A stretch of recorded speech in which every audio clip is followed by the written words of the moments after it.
एक बार की बात है, एक पुरानी घाटी के किनारे बसे गांव कालसर में मनस्वी नाम का एक युवक रहता था जो गांव का सबसे तेज, सबसे चतुर और सबसे बेचैन स्वभाव का था। वह हर बात में दूसरों से आगे निकलना चाहता था। हर रोज घड़ी की सुइयों को देखता और कहता, एक मिनट भी रुकना नहीं है, मुझे जिंदगी तेज चाहिए, बड़ी चाहिए, अभी चाहिए। गांव वाले कहते, बेटा समय के साथ चल, समय से आगे मत भाग। पर मनस्वी हंसता और कहता, जो समय से आगे नहीं भागा वो बस चलता रहा, मैं उड़ूंगा। एक दिन गांव में एक बहुत पुराना कबाड़ी वाला आया जिसके पास एक चमचमाती सुनहरी घड़ी थी। वह बोला, यह साधारण घड़ी नहीं है, ये जिसे मिलती है वो समय से तेज हो जाता है, पर इसकी एक शर्त है, इसे पहनने वाला कभी पीछे मुड़कर नहीं देख सकता।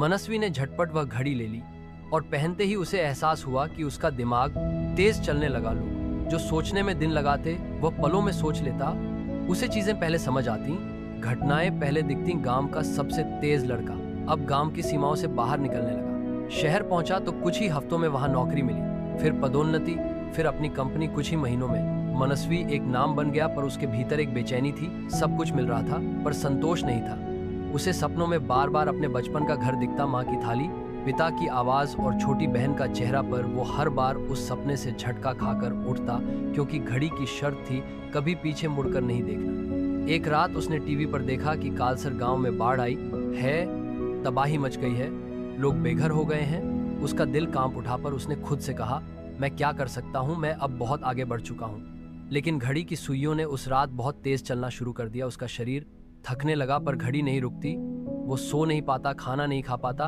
हर चीज जैसे स्पीड में टूट रही थी।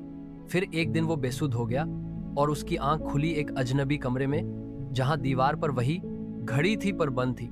पास बैठा एक बूढ़ा व्यक्ति बोला, तू समय से आगे भागा पर अपने आप से पीछे छूट गया। मनस्वी ने कहा, मैं बस सफल होना चाहता था। बूढ़ा बोला, सफलता वही है जिसमें तुझे खोना न पड़े और दूसरों को भी छोड़ना न पड़े। मनस्वी ने पूछा, क्या मैं अब वापस जा सकता हूं? बूढ़ा मुस्कुराया और कहा, घड़ी को उल्टा घुमा, लेकिन ध्यान रखना, अब जो भी देखेगा वो तुझे पूरी गहराई से काटेगा। मनस्वी ने कांपते हाथों से घड़ी उलटी घुमाई और एक झटके में वह गांव में था। बाढ़ का मलबा, टूटा हुआ घर, माँ की टूटी चूड़ियां, बहन की तस्वीर और पिता की चप्पलें। वह घुटनों पर गिर पड़ा, लोग उसे पहचान नहीं पाए।